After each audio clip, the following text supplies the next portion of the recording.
Hello everyone. In today's session, we have a new guest, which is Josh, and we are going to talk about the future of the market, some of the challenges and problems that we can face, because there is a lot of noise in the AI marketing space and everything, and we are curious about Josh's opinion about these topics as well. Hello, Josh. How are you? Thank you for Um, being our guest. Thank you, Vlad. Nice. Thank you for having me. Appreciate the opportunity. Thank you so much, Josh. Awesome. Josh, for those who don't know nothing about you and about your company, who you are and what you guys are doing. Yeah, so my name is Josh Grelick. I'm the CEO and co-founder of ArticLeaf. It's a 15-year-old digital agency with a core concentration on supporting e-commerce brands. So everything from design, development, migrations, replatforms, and retention marketing. So email, SMS, push notifications, things like that. A little bit of a serial entrepreneur. I've been around a long time in the industry. I've had a couple of successful exits, a couple of horrible failures along the way. While we're at it, but my predominant or my main focus right now is Arctic Leaf and helping brands achieve great things. Amazing. And do you target just the e-commerce industry? No, we've been doing. I mean, we started in game development, so we still have some game companies that we work with. We have real custom solutions, custom applications, mobile applications. We've done a double-sided marketplace, custom double-sided marketplace we're coming out with. So really, if it has some form of a software component or technology component, we're happy to work with it. Amazing. And for those who are listening to this, is this made for the US market or other markets as well? No, we have a footprint in four countries: U.S., Canada, Brazil, and Uruguay, and we service companies and merchants and customers all over the world. Amazing. And what the audience should know about you and also about the company. Right here, I'm going to make a cut. We can actually, you can do like the value proposition and what you can offer to them. So your offer, let's say your pitch, if it makes sense, because a lot of Oh, people as are. far as like free content, something like free or whatever? Yes, not just free, but how you can help them problems that you solve, or you can make some example like, look, we work with this customer that we help them. This had this problem, and we help to this. Oh, so you want me to talk about a solution or a challenge that we've actually solved? Yes, yes. So in this way, you can create more not trust, but more relevance with the market. So what's Oh, the question? so what the audience should know about you and also about the company. Yeah. So the audience, you guys should all know that we've been around a long time. We've pretty much done it in every industry. So we're agnostic, platform agnostic. So pretty much any vertical, so long as it's legal, we'll work with them. We've worked with brands such as Disney, Netflix, SC Johnson Company, just to name a few. But we're willing and able to support anyone from startups all the way to large enterprise customers. Amazing, awesome, Josh. These are big names. Congrats for that. Yeah. Thank you. Awesome. Yeah.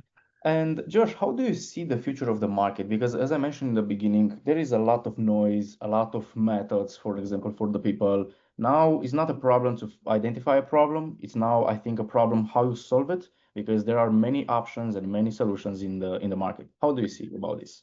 Yeah, it's something I just got back from Boston last week. I was out there for a conference all talking about marketing automation and how AI agents are going to support with service desks and helping customers be able to find products.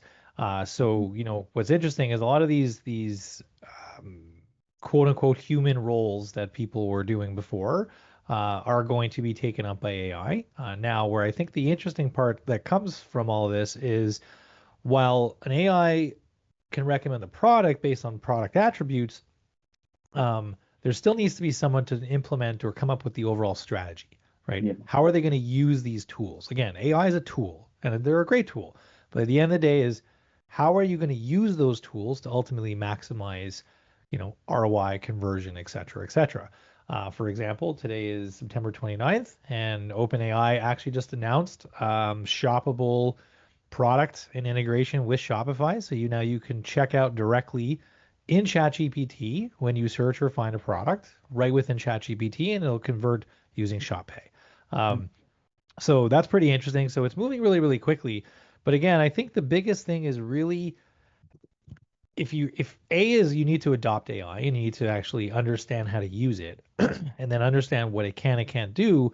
But I ultimately believe that where it's going is going to be the consultants, people who have a really strong head on their shoulders that can think Mhm. through challenges and problems and then ultimately say, these are the tools that are going to create the solution for the problem. Oh, So again, you have the tools to solve the problem, but how do you actually use those tools to solve the problem? That's where I think the industry is really going. Okay, amazing. I think you are 100% right. I think it's so hard in these days. Like there are tools like Clay, Lovable, and a lot of tools like that. And I think that a lot of people just want to skip corners or skip the steps and just cut corners in order to get their outcome. Like they don't have, for example, their foundation done, but they want to use, I don't know, they hope an AI or a tool is going to solve them, but that's not the case. Like it's so hard and a lot of back-end work, not just, yeah, you buy a subscription and that's it. So there's a lot of things to do. Yeah. Yeah, there's a lot of different pillars. I talked about this years ago of kind of like the three pillars of e-commerce, right? So Yeah. you have the pillar one is awareness, which is like driving eyeballs to your actual store, right? Then you have the on-site experience. So what does a customer do when they interact with your brand? How do they navigate your store? Are they able to find their things?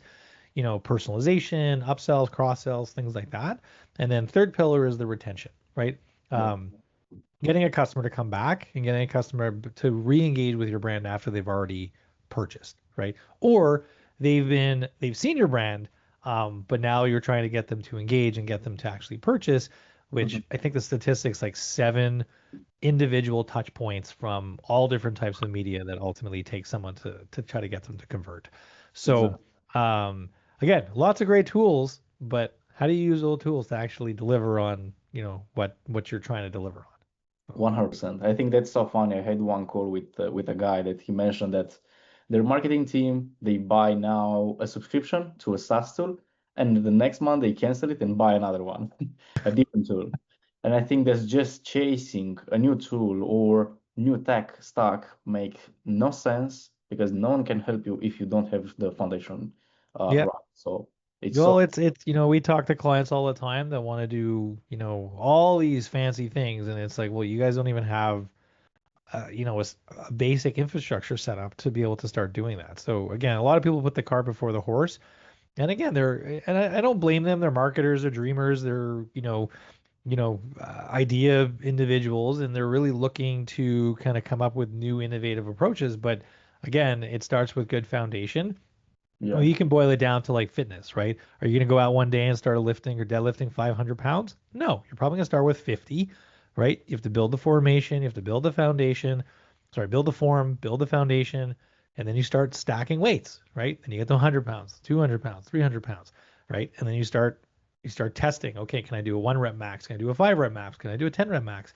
The simplest approach is like you can't go out and hook in an ERP or a PIM or some other thing when you haven't even identified how the data architecture is going to flow and all of this other kind of stuff, right? So rather than trying to like make it super complicated, think about just working out. Like you can't just go out and maybe some people can, but you can't just go out and deadlift 500 pounds. You're gonna pull out your back, you're gonna hurt yourself, and in business, you're gonna probably make a mistake that's gonna cost a lot of money.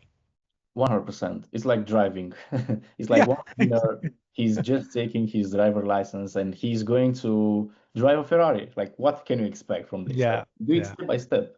I think that's the Don't the get me started about the drivers, man. I can't. I just can't anymore. I've terrible road rage now with the amount of terrible drivers on the road. So yeah. amazing.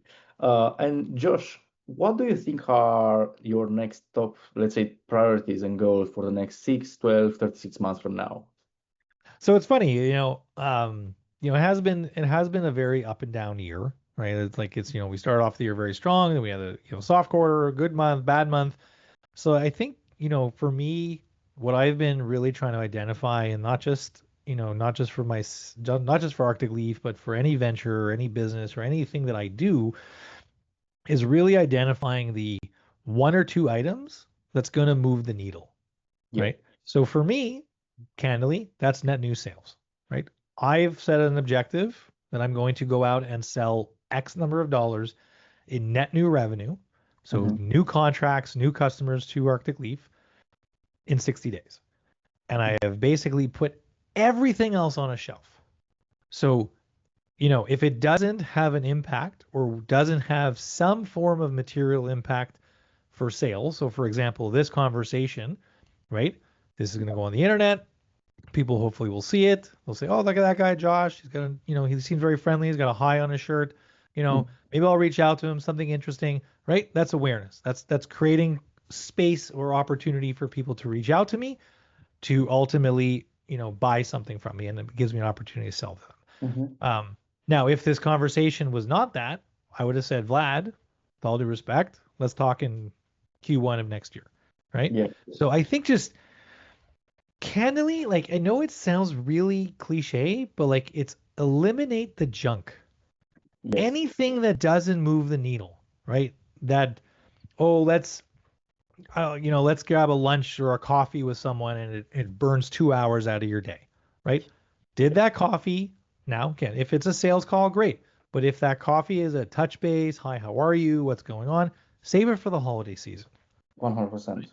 Yeah. Just dig your heels in the sand and every founder, CEO, VP sales, head of operations, general managers know the one or two or three things that if they focus on will move the needle and have a material impact on your company. And that is the philosophy that I'm taking. I'm even setting up an entirely new accountability group, Hmm. coaching program, and a peer group program that's all around this same concept is just get rid of the shit, check your ego at the door, Hmm.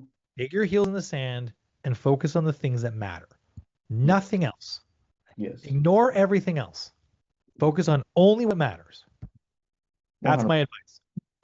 I can agree with you. Like a lot of people are just losing their time with discussions that make no sense. Like I don't know, like since you join, let's say, in this journey, you don't have time to waste with, I don't know, what this guy is doing. Like we don't want to waste time on this. Like we need to keep up to move things forward because if we are not move things forward, someone else is moving these things forward and we are behind.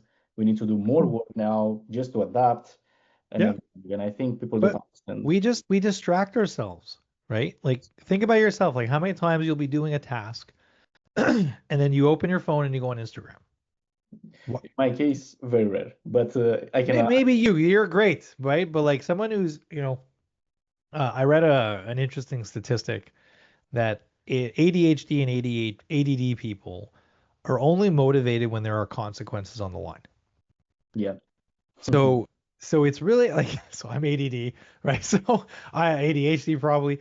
So what I've done is basically simplified it, saying, yeah, okay, there are consequences. If I don't go out and sell net new revenue, I run into a problem, right? Yeah. If you, right, Vlad or anyone, right, sales keeps the flywheel going, right? So boiling it down to, it could be as something as a CEO is like, I can't do sales anymore, so I need to go out and like bring in someone to help me, right? Yeah.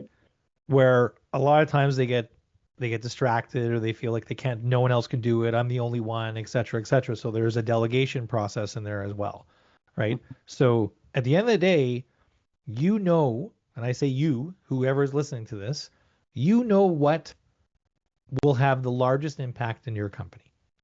Yeah. The next hire, the next firing, the next investment, this stuff. So put everything on a shelf, a nice empty shelf over here, put everything on the shelf and focus on the things that matter. Yeah. And I think saying no, it's so important because Yeah. a lot of things can happen. Come to this, no. So saying no is going to be also helping you to focus on what matters the most and high level activities to move things forward. It, like So actually, like I think a lot of people struggle with saying no, right?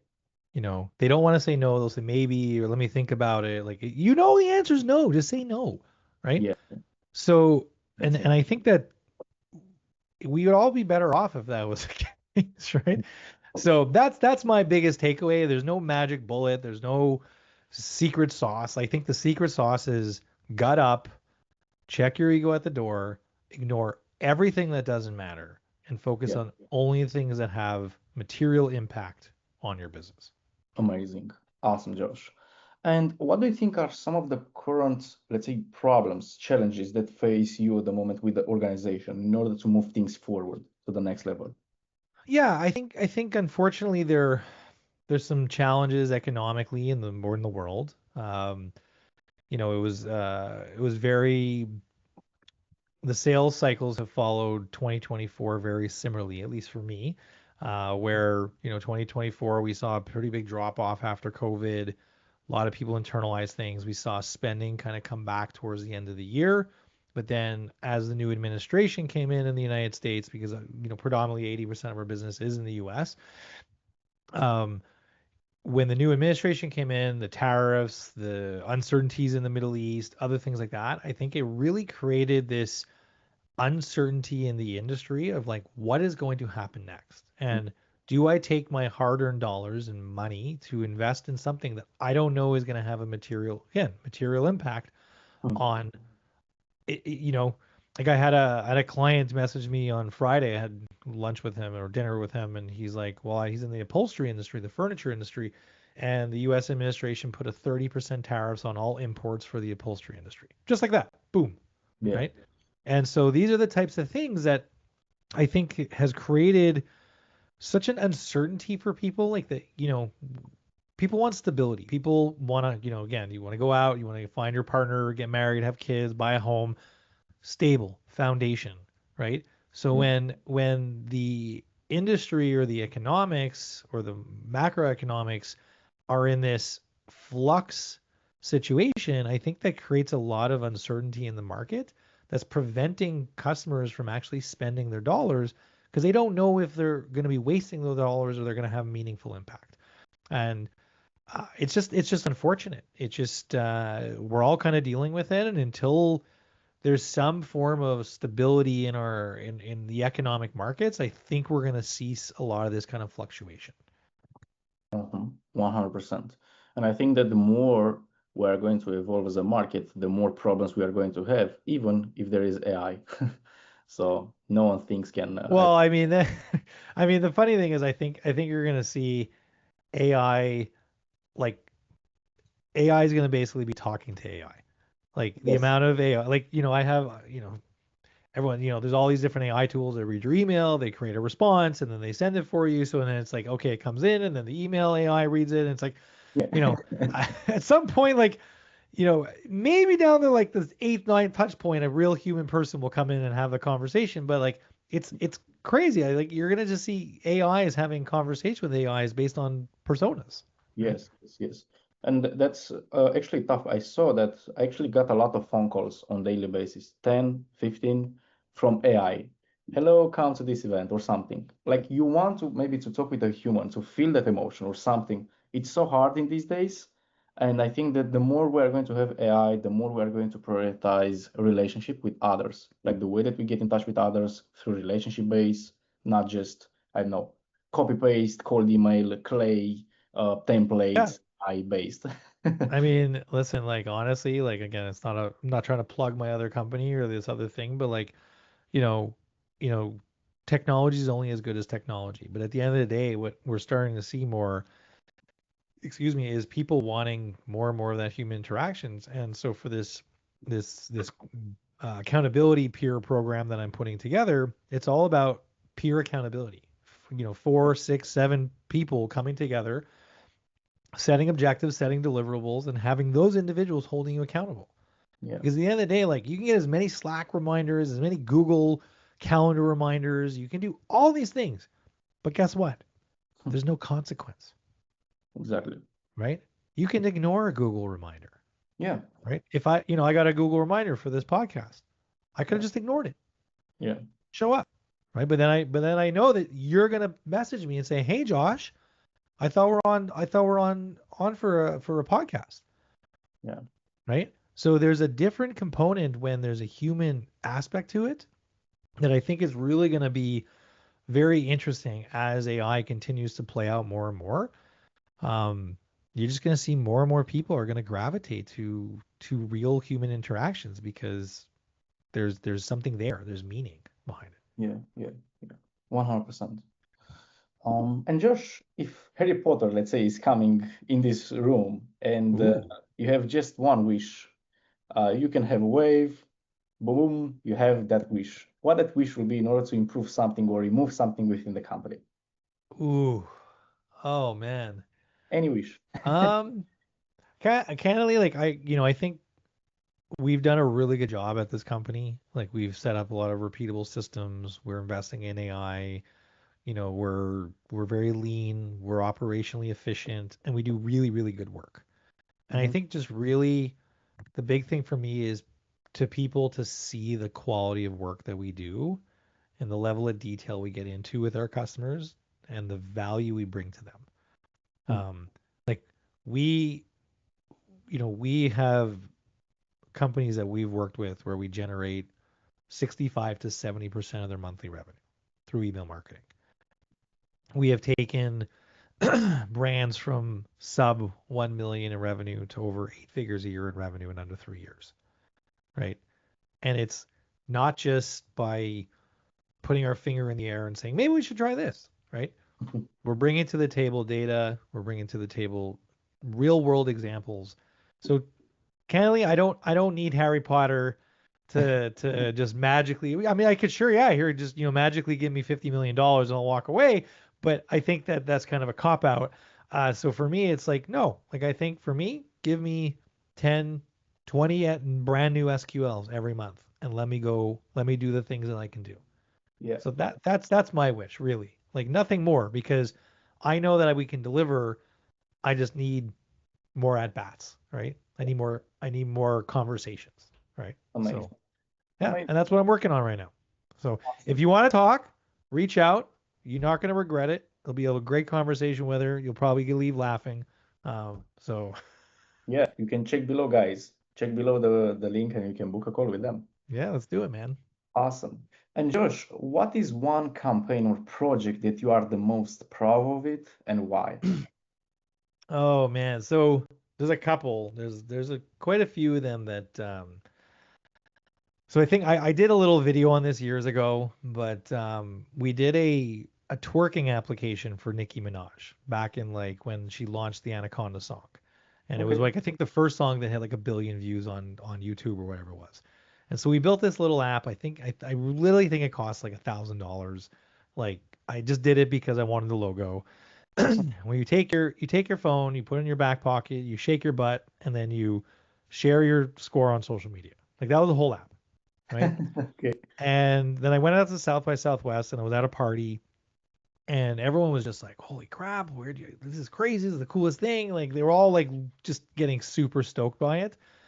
And I had a guy come over to me, he says, "Hey, I work with Disney. We'd love to chat." And that was how I ended up winning Disney.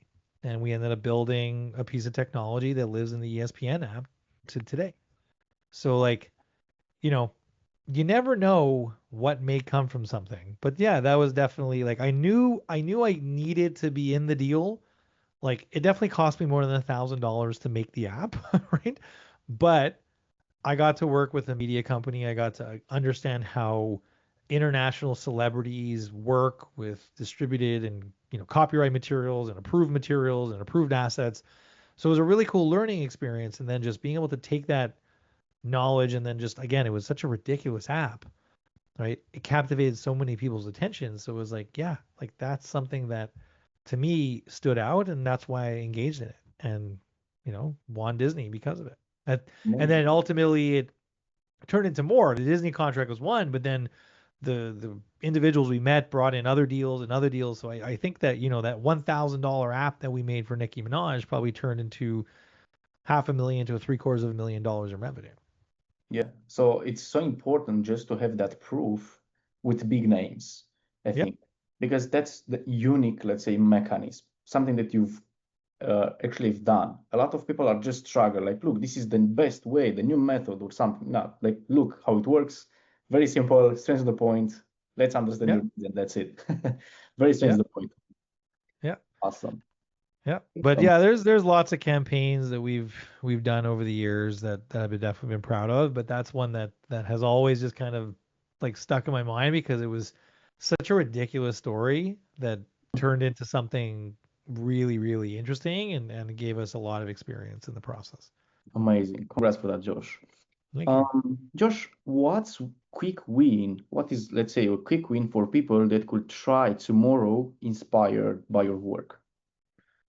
What's a quick win they can try inspired by our work? Yeah. Um, I think, we've put a lot of emphasis now into our blog or our knowledge base on our website. So I definitely encourage you to check it out because we do share a lot of really good information there. There's actual like case studies, what we did. I'm very big on like telling people what we actually did, right? Rather than, oh yeah, I took this company from this to this, right? Mhm. Um, so so I definitely would say I encourage people to go to like our blog just because there's so much resources. Our YouTube page has a ton of information on tips and tricks, how to do things with certain catalogs and things like that inside of Shopify. So I think that's a really good starting place. Um, and then, yeah, I think that's a really good starting place. There's just a lot of good content there now. Amazing. Awesome, Josh. Well, Josh, where people can find more details about you and also about your organization? Yeah, so you can go to articleaf.com. You'll have a full website, all about our services, our work portfolio pages, things like that. For me, you can just connect with me on LinkedIn or go to joshgrelick.com. You'll have all my projects and things like that. But LinkedIn is definitely the best place to connect with me. And like I said, if you guys are interested in having a complimentary call, we can do audits, complimentary audits, things like that. Happy to offer it. So definitely reach out and would love to connect and learn more about how we can help. Amazing. Josh, thank you so much for being our guest in our episode. Yeah. Uh, and for those who are interested, in order to find out more details about Josh and his organization, check below in the description. You are going to have a link where you can, guys, book a call with them. Who knows, maybe they can provide some interesting insights, what works, what doesn't work at the current state of the market, and feel free to reach out to them. Thank you so much, Josh. Amen.